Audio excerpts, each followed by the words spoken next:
Hello, and welcome to Onnet Academy. This previously recorded webinar is part of the Onnet Academy webinar series, a set of online training presentations. This webinar recording, an Onnet Academy briefing, using Onet for transferability of skills, will start momentarily. All right, so with that, I'm going to turn things over to Dr. Janet Wall. She is the Senior Trainer with the Onet Academy. Janet, take it away. Brian, thanks very much, and welcome to all of you to this Onet Academy briefing on using Onet for transferability skills. Again, my name is Janet Wall, and I've been an independent consultant for some number of years now, working for the past maybe 6 years with Mayor to Mayor, doing webinars related to Onet. My areas of interest are assessments and career development, workforce development, program evaluation, and interactive Internet tools. Today I am joined by two individuals, Isaac Bucky from EMSI and Richard Judy from Workforce Associates. Now, there's no need to go into detail about some of the challenges in the current economy and the increasing unemployment. Now, clearly, we all want to have as many tools in our toolkit to be able to help our clients and employers. And what we want to do today is show you how Onet information can actually assist you in some very, very helpful ways. So there are two major goals that I want to accomplish today. The first is to show how Onet in general can help you in supporting your clients and your students using their individual skills and other characteristics to find occupations that are compatible with their skills. And so I'm going to go over Onet Online and some of the various activities that you can perform with Onet Online. Later in the webinar, we have the two individuals that I mentioned that are going to show you two products that use Onet information in a more sophisticated way to help you as you help various clients. So I want to bring you to a screenshot showing Onet Online, and we're going to right now use the Find Occupations feature. And for those of you not familiar with Onet Online, it's online.onetcenter.org.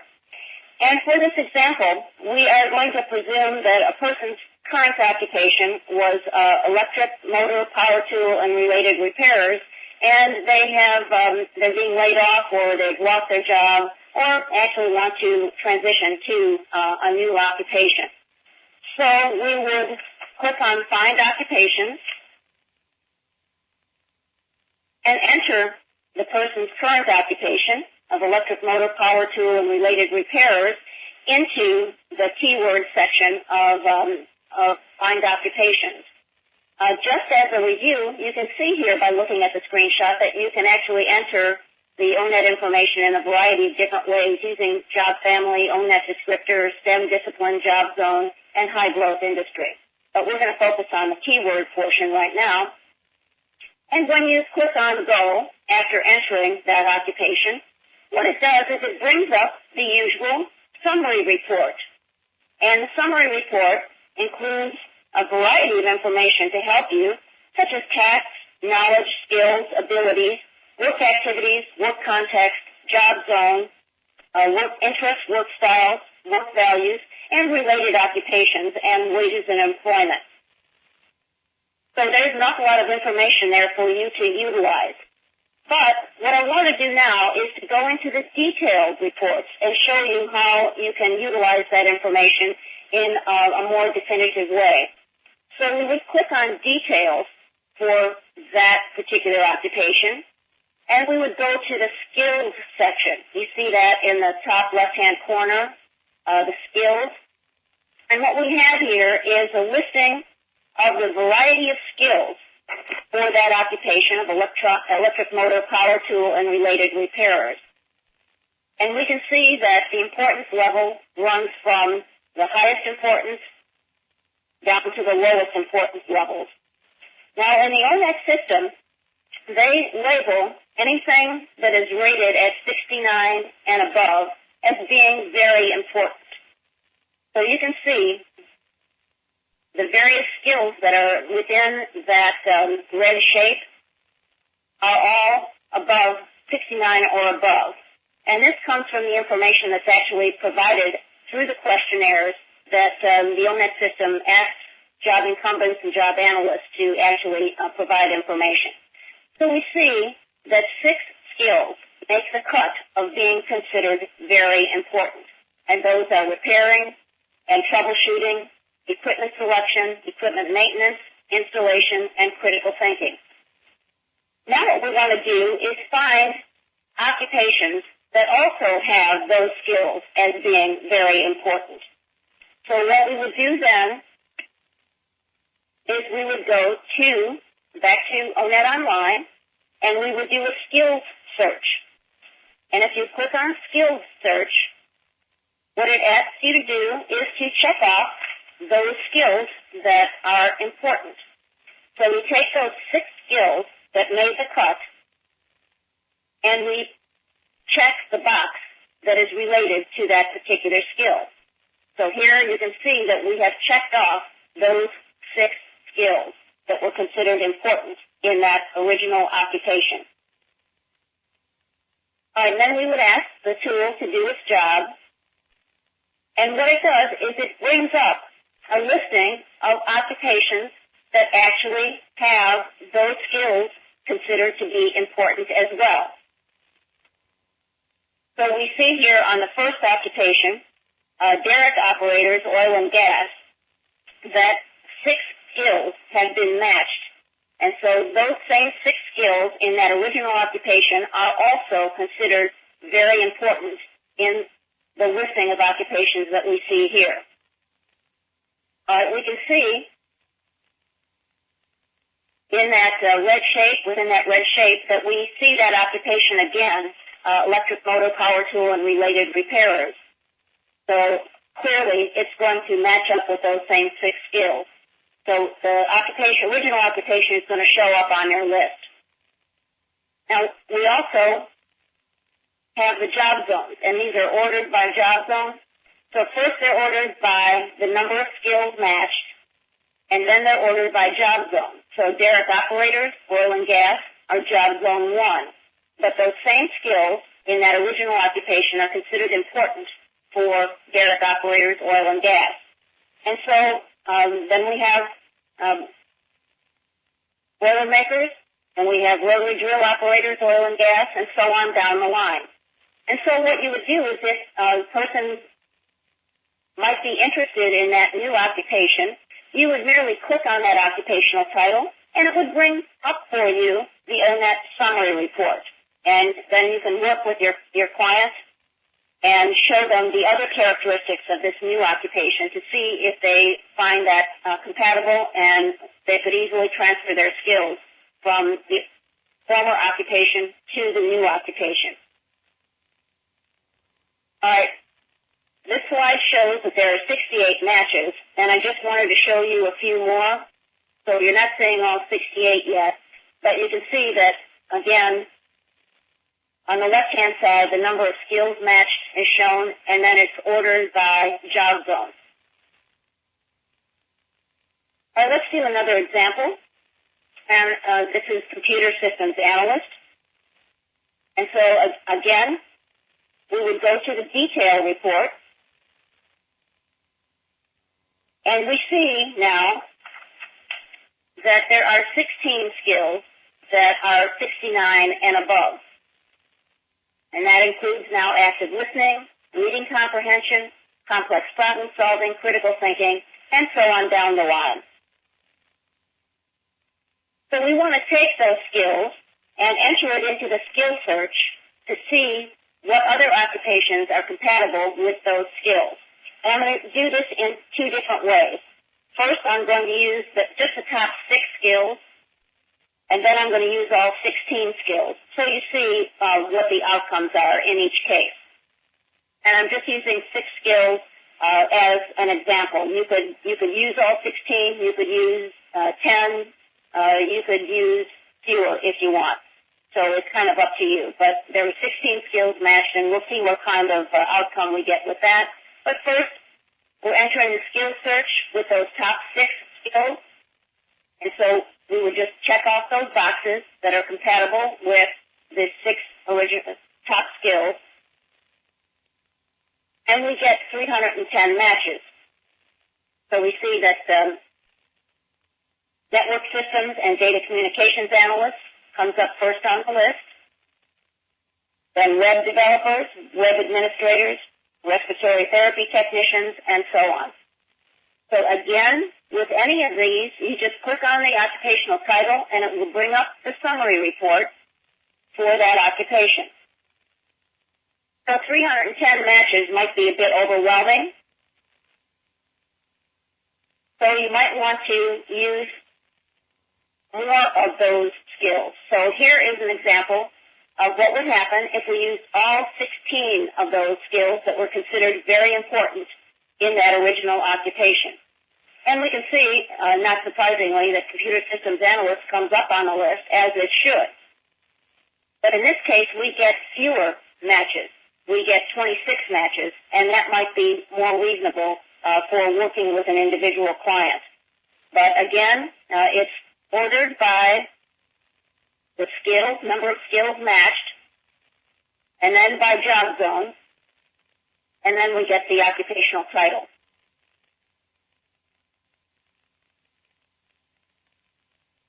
All right, I also do want to show you that if we go to, say, a lower skill job and go to the detail report, we see that there are 2 skills that are considered important for this particular occupation: service orientation and speaking. And if we put in those 2 skills, we get 149 matches. And so again, we see that all of these actually match up with both of those skills. They're ordered by job zone, which is the amount of education, training, and experience that's required for working in that occupation. And then we get the occupational title. And we see also, as we've seen on other screenshots, that little green logo called In Demand, which is labeling or identifying those occupations that are the fastest growing, most important to the U.S. economy. Now, just a little note to the matching process here. The occupations that you get using this procedure that I've outlined will show you occupations that match at least 75% of the selected skills that you enter with the skill search. And if you only enter with 1 or 2 skills, your list will show occupations that match both all of those skills. So either 1 or 2. And if you selected 3 skills, your list will show occupations that match 2 and 3 skills, or at least 66% of the selected skills. All right, I also want to mention to you that there are cases where an occupation may not have skills that are considered to be very important. And here is one example of cleaners of vehicles and equipment. None of the skills related here or shown here is 69 or above. And so none of these skills are considered very important. But it does show you a list of some of the skills that are related to that occupation. All right, I also want to show you 2 other ways that you can use Onet directly to transfer skills into new occupations. One that I'm going to show you is tools and technology, and then the other is using the Onet descriptor. And so very quickly, using the tools and technology function of Onet Online, if you click on tools and technology, it allows you to enter a particular tool. And here I am entering mapping software. And when I click on Go, what it does is it brings up the occupations that require the use of mapping software. So you can see the list here of ambulance drivers and attendants, appraisers, real estate, architectural drafters, assessors, and so on. And you can see in that within that red shape that I have here, there are actually a whole lot more occupations that use mapping software. So if you have a client or a student who is particularly skilled in a tool or technology, you can use that tool and technology search to actually show the occupations that require the use of that tool.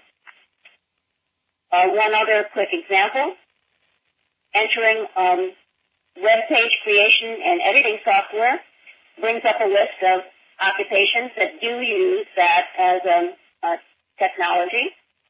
And you can see that there are additional occupations as well that are not shown on this screenshot. And one more thing before I pass it to our other presenters. You can use the Onet descriptor search.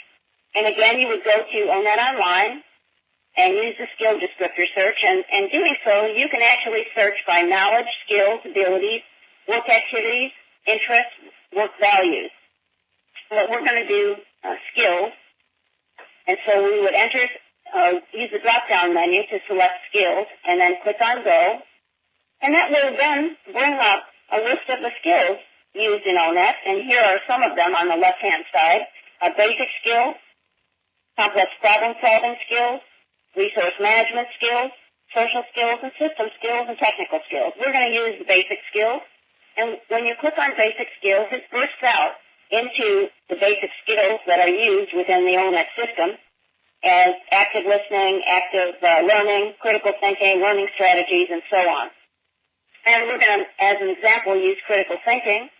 And then what happens is it brings up a listing of occupations where the particular skill is considered important, and also the level of that skill that might be required. So here we have aerospace engineers, area ethnic cultural studies teachers, post-secondary, and so on down the line. And again, with all of this other, all the other screenshots, if you just click on the occupational title, it brings up the summary report. All right, that's three ways you can use Onet to actually find compatible occupations to skills. And what I want to do now is pass it to our presenters. The first presenter being EMSI's Isaac Grauke, who's Vice President of Customer Solutions and Consulting, and he's going to show you the Strategic Advantage tool. And later, after Isaac, we will have Richard Judy, who is Chairman and CEO of Workforce Associates, and he's going to show you the tool called Torque. So I'm going to pass it now to Isaac, and we'll go from there. Isaac? Thank you very much, Janet, and thanks for inviting us on the webinar today. We're going to be talking about how to use one of our tools to analyze the transferability of skills between workers, and we do use Onet in our analysis. And we chose a case study for today that focused on transitioning workers into building retrofitting in the Grand Rapids, Michigan area as an example. A little bit of background about EMSI. We develop and support web-based economic analysis tools, and they're used by over 3,000 workforce education and economic development professionals across the country and in the UK. And these tools really are about detailed economic labor market data on industries and occupations, and we integrate Onet so that we can look at knowledge, skills, and abilities. And the tools are used for a variety of tasks. Obviously, a focus is career pathways and skill transferability, which we'll be talking about today. But we do a range of other things, and we keep the data up to date. And our website is www.economicmodeling.com. So let's go ahead and jump into the example that we've chosen for today. Our approach to looking at transferring skills from one group of workers to another, we broke it down into a four-step process. Obviously, we don't have a lot of time today, and so we want to be able to just give you the 30,000-foot overview. So step one, we're going to be identifying the displaced workers. So who are the workers that we need to transition into another occupation? Step two, we're going to explore direct reemployment opportunities without changing occupations. And this is important because you don't always have to rely on a complete career transition. Someone may lose their job, and they may be able to find reemployment in perhaps another industry that is hiring workers within their current occupation. And that's going to be the fastest way to reemployment. So that's step two. Step three, if that doesn't work, because oftentimes workers are not able to find reemployment within their existing occupation, we need to be able to identify compatible, high-demand, high-wage occupations within the region, whatever region that may be, or within a specific industry group.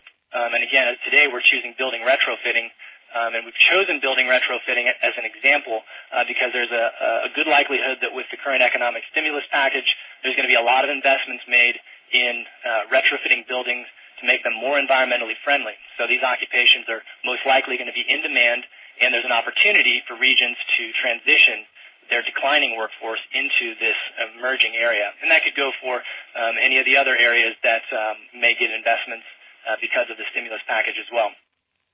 Step 4, we're going to assess the advantages and disadvantages to a specific transition. So once we identify some of these compatible occupations, we need to be able to assess, what are the skill similarities, what are the skill gaps, are there training requirements, are there available training providers within the region, and those sorts of things to be able to tell whether the transition makes sense and whether it's right for a specific worker.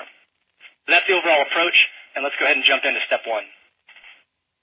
Real quick before we jump into step 1, just to summarize, the region we're going to be looking at is Grand Rapids, and I've got a screenshot here that shows how we've gone in and essentially chosen a 30-mile radius around Grand Rapids. Now, we did this.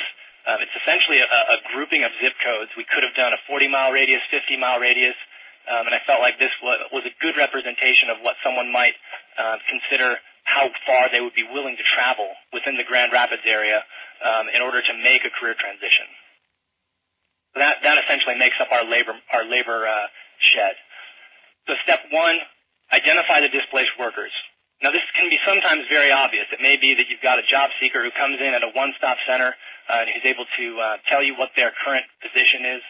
Other times you may be looking at more of a regional strategy, and you have specific businesses that are laying off workers. An industry might announce laying off a number of workers, and you need to be able to identify what kinds of workers would be affected by that layoff. And in that case, we use industry staffing patterns, which are localized for specific regions. And essentially you have the ability to select that industry and find out what are the occupations that have the highest employment within that industry.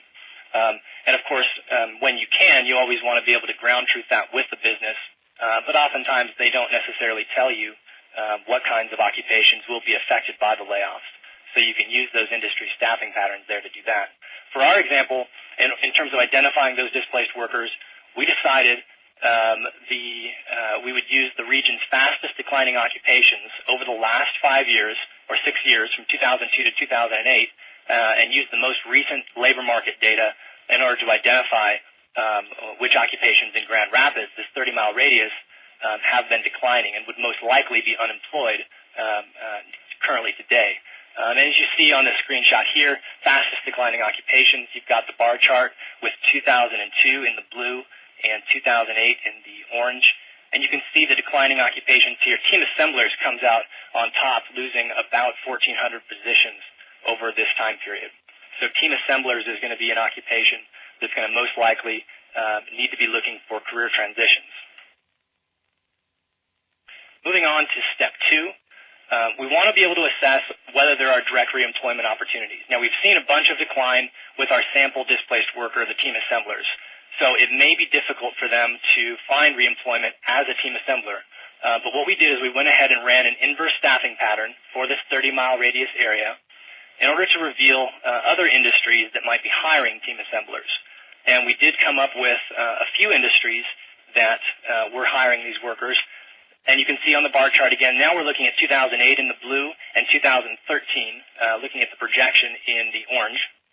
And the employment services industry is showing a projection of hiring around 294 workers over the next 4 years. And there are other industries there as well. Plastics product manufacturing is showing a slight increase in their employment in team assemblers, as well as navigational measuring, electromedical, and control device manufacturing. So these are some industries where team assemblers could explore potential employment opportunities without changing their current occupation. Now, we do have to consider that there's probably going to be quite a bit of competition for these jobs, but it's something that they should explore first before deciding to explore a complete career transition. Step 3, if they are forced to explore a career transition, then obviously we want to look for occupations that have a measure of compatibility so that that transition can be made quickly with minimal retraining and get those people back to work as quickly as possible. Now, one option when you look for compatible occupations, you can select team assemblers and ask the question of the tool, what are the most compatible occupations within the region? And that would bring up a list of occupations that, regardless of whatever field or industry, are the most compatible with team assemblers. But you can also choose a specific field. And for example, we've chosen building retrofitting because it's an area that regions may want to target because of the likelihood of investments that are coming up within that field. And so for our example today, we went ahead and decided to find what are the occupations that would be employed in the building retrofitting industry. And you can see the screenshot on the top, which shows that occupation cluster, that group of occupations, with occupations like construction managers, civil engineers, carpenters, construction laborers, and those clusters, as well as other clusters for things like alternative energy, are built into the tool. So we've answered the question of what occupations retrofit buildings. And then we have to answer the question of those, which are compatible with team assemblers? Which occupations within building retrofitting might be a good fit for team assemblers? And obviously we want to compare earnings. We don't want our team assemblers to have to take too big of a pay cut. And we want to make sure that there are current job openings. And so you can see the table here summarizes that. It shows EMSI's Compatibility Index. And generally when we look at that, we want to look for occupations that have a score above 90 on our index. And essentially the Compatibility Index actually takes all of the Onet knowledge, skill, and ability components and compares them and looks for gaps. And then we're looking for occupations that have the fewest gaps between each of those components, and then they get ranked on that index. And then in the second column, you can see an earnings change per hour of these three occupations that we selected.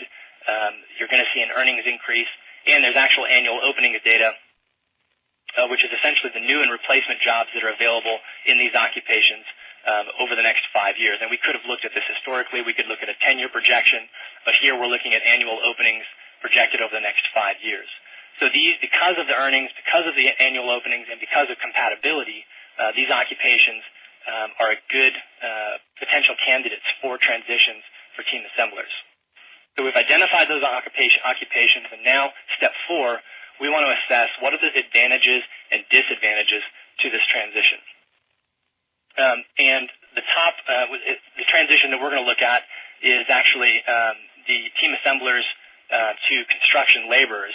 And you can see on the screenshot up above, one of the things that the tool does is once you're going to compare two occupations that have already ranked well on the Compatibility Index, it's going to show you their Onet knowledge, skill, and ability components, and they're going to be ranked based on the largest gaps. So it's automatically going to help you identify what some of those potential barriers to transition might be. In this case here, you can see team assemblers actually they outscore construction laborers in several of these areas. So these would be areas that they might be overqualified. But it helps to identify both. You look at underqualifications, overqualifications, as well as areas where their knowledge, skill, and ability scores are fairly similar. So after identifying whether or not they're compatible, it's going to help you identify why they're compatible and some areas where they may need some retraining or they may be overqualified. And then finally, if they do need additional training, the tool is going to help you identify programs that may offer training for that occupation and where those programs are offered. And in our example today, we didn't find anything within the 30 miles of Grand Rapids, but we identified a program, Construction Trades Other, which can be identified by the classic education program codes, CIP codes. And it shows that this program is offered at two institutions that are in the surrounding area throughout the state, Bay Mills Community College and Lake Superior State University. So to sum up, 4 steps here.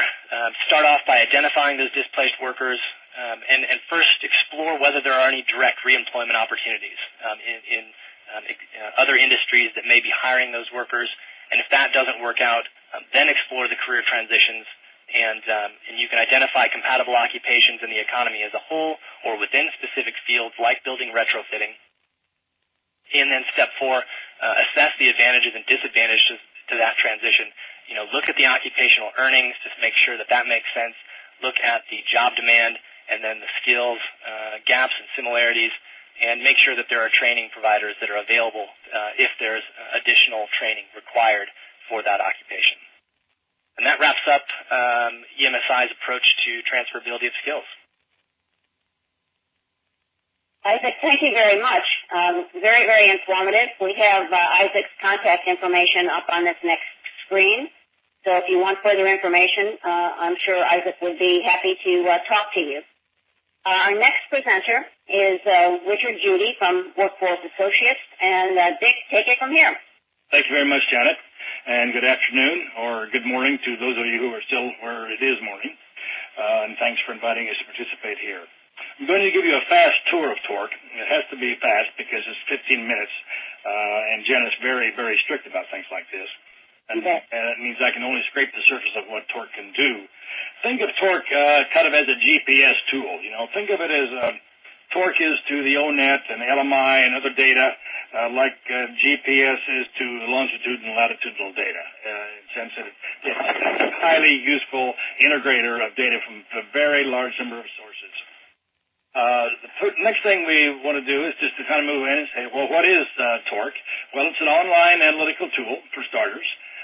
It's based on Onet 12, and soon will be based on Onet 13. It uses LMI data from a variety of sources. We recognize that LMI data sometimes is dated and therefore maybe not really appropriate to be used at the moment. So we scrape a lot of data from hundreds and hundreds of job boards across the nation to give the most up-to-date information about job openings that we can. You'll see that as we move through this. We compare the worker competencies for over 800 occupations in Onet 12, and we focus on the transferability of workers between occupations. And we look at their whole range of their abilities, their skills, their knowledge. We look at the experience they're required to have in Onet, as well as their education and so on. And I might say that we never, ever invent data. We use LMI data. We work with LMI shops. We and they recognize the strengths and weaknesses of that. But if they choose not to reveal information because of confidentiality or small sample reasons, we never, ever invent that data to try to replace it or if they don't choose to show it. In any case, torque aligns worker competencies with the economic opportunities, as we will see, and I'll move right along to the next slide. Okay, what is torque good for? Well, these days it's used primarily for reemployment situations because of everything that everybody knows about the employment situation in the country. But it's also highly useful for economic development. I won't have time to talk about that today, but just take note of that. It's also very useful for curriculum planning when it comes to devising highly focused worker training and education programs that can help workers move from an old declining occupation into a more promising expanding occupation. And finally, of course, it's highly useful for career counseling for counselors in schools, in colleges, in one-stops, or wherever they may be. So these 4 areas of that application are really where torque is most useful. We're going to give you now an example of torque, and it's an actual example. It's being used even now as we speak in a specific reemployment situation. It's a rapid response case. The case we're going to be talking about is a mass layoff by Steelcase Incorporated in Grand Rapids, Michigan. And we've been working with the rapid response team in Michigan on this. And I'm going to use this as the case to illustrate what torque can do for a rapid response team. So that in a sense, it's the rapid response team who's going to be taking this information that we'll be giving, providing, or they're producing from using the tool, and then using it in their counseling and passing the information on to workers. So this is a specific rapid response type of reemployment situation. It could be used any place, by the way, not just in Grand Rapids. Maybe you are in Flushing, New York, or something of that kind. It can be used there as well. But in any case, these are tough times for Steelcase in Grand Rapids area, not just for Steelcase, but for their competition as well. They had 3 major warn notices filed in 2008. The last one is the one that we see here, the one that occurred on the last of December. 300 workers were involved, and so our example really is concerned with that particular one. So first thing we have to do, of course, is select the labor market area. We can do that. We can select any labor market area around the country. When we work with states, we work with the states to define their sub-market areas. Normally, these coincide with workforce investment areas, but they don't necessarily have to. It's up to the state group that is licensing the product to determine what areas we work with. We also have data in here for every MSA, Metropolitan Statistical area in the country, and many, many non-metro areas as well. So a vast amount of information on a very large number of areas in the nation. So we're going to choose, however, in this case, Grand Rapids, Michigan. And we have to, of course, as the previous speaker indicated, we have to determine the affected occupations. The best place to find out this information is from the employer. If you're in a rapid response mode, then what you need to do is find out, if you can get it, from the employers what their laid-off workers are going to be and what particular occupations. It turns out that in this case, Steelcase informed the rapid response team in Michigan that they would be mainly assemblers, other production workers, and some clerical. We could have used the staffing patterns approach to do this, but that's a very crude instrument, and much better to get the information, if you possibly can, from the employer in question. So it's assemblers that we're going to use. We're going to concentrate on team assemblers. A large number of these are being laid off, not only in Grand Rapids, but in many places else around the country. So we'll choose that one. It could have been any one of the many occupations in the Onet 12 list of occupations, but we've chosen team assemblers. We go now to the Torque homepage, which you can kind of think of as a great control point where you can get a great broad amount of information. And we're going to use the Torque Wizard. That'll be the place we go, and we click on that, and that takes us to this location here, where if we type in the name of an occupation right in this little place right here, we will see the occupation we're concerned with. In this case, it happens to be team assemblers. We've typed in TEAM, and Torque comes up with everything that's got team in it as a string, and that's then located over here in the current occupation that we're going to be examining. We click the Torque occupation, and it's going to show us 15 alternative occupations. 14 alternative ones, including, and the 15th one would be the team assemblers themselves. That can be up to 99, but we're only going to be looking at, in this example, a few, namely 15. This is the list, then, of what we see. Let me explain a bit about what these columns mean. The first column, actually the third column in, shows the Torque score. The Torque score is a composite indicator of the transferability of workers from being team assemblers into any of these other occupations along the list down here. As I said, there can be as many as 99 of those. And I'm going to talk a good deal more about what the Torque score is and how it's computed a little later on. Over here we have the Onet code. Never mind about that. It's just a code. The job zone, of course, many of you know, is a category in Onet that gives you an overall idea of the general level of experience and education and training you need to perform the duties in a specific occupation. The job zone goes from 1, which is almost no preparation needed, to 5, which means a lot of preparation and education and all the rest of it. It's an overall indicator of experience and education required. The employment data here in this column shows you the employment in our particular labor market area, which is Grand Rapids. As I said, it could have been any place, but it is Grand Rapids here. The total number of people employed in the occupation, according to the last occupational employment survey. The median wage is the same, comes from the same source. The wage difference shows the difference between the wage at the median earned by our target occupation, which are team assemblers, and all the other guys down the list here. So we have some of them are plus, some of them are minus.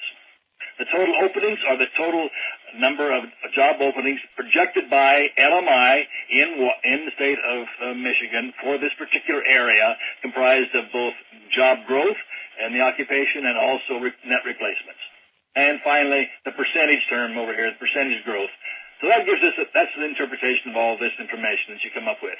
That's useful for helping us to determine which of the alternatives we want to examine in detail. Now, in this case, we're going to select here welders, cutters, and welder fitters, which I'll refer to in the future simply as welders. And we'll move on then. We'll select that particular occupation, and then we will hit the Analyze button up here, right up here in this area here. By the way, I could have downloaded this at any time I wanted to into Excel, any of that information, up to 99 different occupations. Right now, I'm going to briskly move along. Press that button, and up comes a screen. Torque shows us now what some rather interesting detail about all of this. The first thing, of course, is the grand torque. We call it. That's the composite score of all. It's based on the abilities torque, the skills torque, and the knowledge torque. And we saw a minute ago was 86, so I won't repeat that information here. But the first screen here is going to show us the abilities information. The abilities torque is 91, a very good score. Anything over 90 is very good indeed. And why is that important? We first look at abilities before we even are concerned particularly about skills and knowledge and so on, because if there is a serious abilities blockage or gap, then it may be no matter how much training we give them, it doesn't matter. They can be skilled, but if they don't have the abilities, it won't work. For example, if you're trying to be a long-distance truck driver and your night vision is poor, the chances are you're not going to make a very good truck driver. So we always look at, and we encourage our clients to look at abilities first. In this case, the news is good. We have only three Onet attributes here that torque has discovered there are serious gaps. And these aren't very serious, frankly. There's a 12-point gap between the level required of arm hand steadiness here to be a welder on one hand, and that to be a team assembler on the other. In other words, the welders need a level of 51, and that's 12 points higher than what you need to be a team assembler. We only have three of these here. We're only looking at attributes where the Onet importance score is at least 60. We could lower that barrier if we wanted to, and we will perhaps in some cases. But anyway, that's good news. We don't see a serious blockage on the abilities front. Let's go over here and click on the Skills tab, and if we do so, up comes the skills information of the similar kinds what we just saw for abilities. The skills torque we see here is 86. That's still good. We think anything over 85 is very good, and anything over 80 is good. But below 80, things become a bit problematical. And indeed, over here we see we have more gaps in the skills area. There are 6 skills gaps, and I've lowered the barrier a little bit, which I can do by going up here to advanced filters and weights. I can change the level of importance that I want to see any gaps reported for. So anyway, we only have 6. We have 6 gaps here on 6 particular. There are about 35, if my memory serves me correctly, of skill attributes in Onet, and we don't see that. The gaps here are there to be sure, and the important thing about this is that these particular skills need to be addressed in any training program that's designed to bring, let's say, team assemblers up to becoming welders. Then these would be included in a program along with, of course, the welding arts.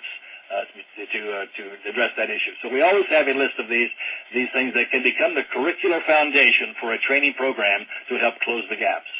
Okay, so much for skills. As I said, we are looking at ability, skills, and knowledge. And now down in the case of knowledge, we have a knowledge gap of 81, and we have some more sizable we have some more sizable gaps up here, as you can see. A building construction 24-point gap, and so on and so on. So once again, the skills and the knowledge gaps are pointing us toward what we need to include in a training program, in addition to simply learning how to weld. You'll notice that there are serious other tabs up here at the top. I haven't time to talk about all of these. I will hit a few of them: the LMI information, the experience, and so on, So we're going to move right along now and look at a few of these others. This is quickly, I won't bore you with this, but this is basically showing us what Onet has to say about the education and on the one hand, over here, the education required for team assemblers and welders. You see the categories here. These are all Onet categories, and the same thing for related work experience. Also down here, it shows us what the job zones are. Both of these are job zone 2, so I won't dwell on that. I'll move right along now to the next thing. We've also, back up here, I will say, when we go up here and ask what programs we have, what kind of training programs are there in the area. And when I click on that, up comes a Google map showing us exactly where the public institutions are. In this case, there's one in Grand Rapids and one located in Muskegon that both have welding programs. So I see those, and by clicking on those, I can go out and find out specific information about the institution and its offerings. So that's a very handy thing to have. I can also click on the same area up there, and I can come up with the private sector training programs. Here we see private sector training programs, once again, in Muskegon and the Grand Rapids area.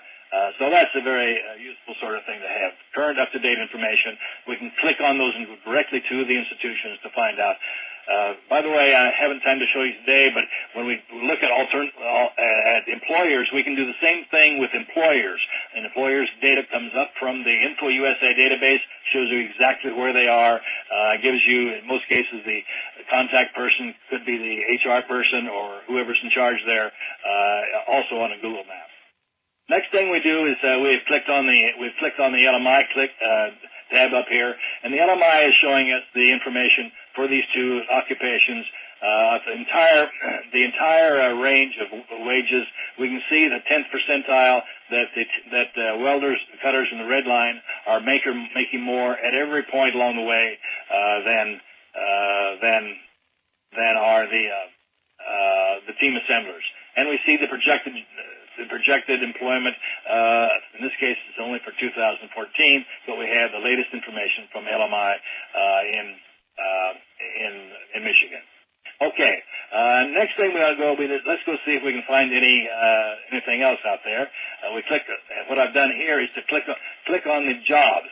I can see a lot of other things that I don't have time to show you, but I'm going to click on the jobs tab up here, and that takes me out to once again a Google map showing the current job postings out there, and these are the job postings that were current as of the day this presentation was put together, just a few days ago. So we can see exactly where they are. We can click on any one of these things up here like this, and it'll take us out literally to the job postings wherever it was. And these are scraped from hundreds and hundreds of job boards around the country. So it's very, very current information. Okay. Time is up, and I need to summarize what we have here. Remember what we were doing? We were using torque and as a case study showing how it can be used in a rapid response situation, specifically there. And what torque did for the rapid response team was first of all, to identify their alternative occupations for team assemblers with high torque scores, that is to say, high probabilities of successful occupational transitions. It analyzed the specific aspects of transitioning those workers. We found that the abilities torque was 81. Only 3 abilities gaps were identified by torque. And then we had 6 gaps with a skills torque of 86. And we had 5 gaps here, and they were all identified with a torque, knowledge torque of 81. The conclusion we reached here is that that transition is feasible, and that's the information then to be transferred to the workers at the worker meeting that the rapid response team will be conducting. It also identified public and private training providers. It displayed the official LMI data. including the wages and projected employment, and it discovered and displayed current job postings for this particular occupation, welders. Now, all of this could be done very, very quickly by a rapid response team or anybody else at one stop or using this tool. We've shown it here, and I've given you also the information if you wish to contact us. We would be happy to do an online demo for you. Whatever your organization is, get in touch with us. We'll be happy to do that. So, my time's up, and I'll quit. Okay, thank you very much, Dick. And in review, we showed you some tools that you can use the Onet online directly to find some transferable skills, tools and technology search, and also Onet descriptors. Plus, we reviewed 2 commercial products that you might want to consider to incorporate into your toolkit. And what I'd like to do now is to address questions. And please note that you can enter your questions in the chat window to the left. But as you're entering questions, let me address a few of them that have come in. Can we use an example we're currently facing, such as mortgage brokers and finance? I would ask you to go to Onet Online and follow the directions that I incorporated, just putting that particular occupation into the keyword and then following the procedures that I outlined. How often is the in-demand updated? In-demand occupations are updated kind of in an evolutionary fashion. They're updated kind of all the time.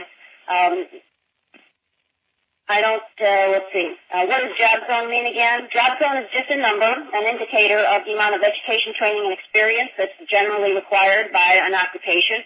If it's a job zone of 1, it requires very little specialized job training or experience. And level of 5 indicates an extreme amount of education, training, and experience. There's a question that I want to pass to Isaac. I'm in Flushing, Queens. What would Grand Rapids, Michigan have in common with that? So, Isaac, do you want to address that question? Yeah, and that's a great question. One of the things that it's going to have in common is that the occupations that we identified as being involved in building retrofitting are going to be very similar to the same occupations that you would do building retrofitting in Queens. Some of the differences, though, might be, for example, if an investment was made in building retrofitting, we have an input-output model that can determine how many jobs would be created from that investment, which is essential information. If you're going to if you're trying to establish demand, you need to know how many jobs you could actually transition into building retrofitting. So the input-output model allows you to make that investment, and the difference there is that in Grand Rapids, that investment may have a certain ripple effect, and in Flushing, Queens, that ripple effect could be different. It could be higher, it could be lower, and that's going to be important to consider as you're trying to determine how much demand for building retrofitting there may be as a result of a certain dollar investment. Okay, Isaac, thank you very much. And this next question I will pass to Dick. How valid is using labor market data in this recessionary economy? Oh, okay. Dick has left the room. Isaac, do you want to address that question? Yeah, and that's a really great question. We have to be careful with labor market data because projections that were made 2 years ago are going to be no longer valid today. And so there's a couple of things that we generally recommend people do as they're using and looking at our tools. One is we update our data on a quarterly basis, and so actually we just released data that's as up to date as January 2009. And so we encourage people to track that quarterly data, looking at what just happened, because you're going to be able to capture some of the changes that you wouldn't be able to capture by looking at like a 2006 to 16 projection. And then the other part of it is what I explained with our input-output model. You know, we may not know if someone's going to make a $5 million investment into, say, alternative energy within a region. That's not going to be captured in a historic or a projection that's based on historic information. But with an input-output model, you can input a certain number of jobs or a dollar investment into a particular industry and find out how many jobs would be created from that, so that you could then analyze how many workers you would need to transition to meet the demand. Very good. Thank you. This is Richard Judy speaking. We lost power here, okay. And I've just come back in with my cell phone. Okay, very good. Thank you for letting us know. I was wondering what happened to you. And one additional question here, are these tools free for us to use, EMSI and Torque? And these are tools that are created by commercial vendors, and you would have to license them. I've provided you the contact information for both of these individuals who are working with each of these tools. So if you're interested, by all means, contact them individually. And as a reminder, these slides have already been made available on OnetAcademy.com, and this webinar will be archived within the next couple of days, also to be found on OnetAcademy.com. And a last question, from a vocational rehabilitation counselor point of view, we have to factor in the physical limitations and restrictions in identifying transferable occupations. What information is available when using Onet? If you go to Onet Online and you go to the skill search, or the search by descriptor, you can actually use abilities, and physical abilities are included in that section. So go ahead and do that, and there's just a whole lot of information that you can utilize on a variety of different abilities. So I would suggest that you do that.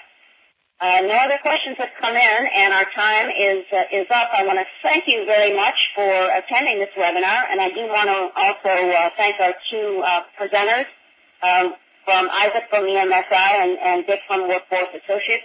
And again, by all means, contact them for additional and specific information on their particular products. So thank you very much. Happy to have you in the webinar, and I look forward to seeing you in previous subsequent webinars. Have a nice day.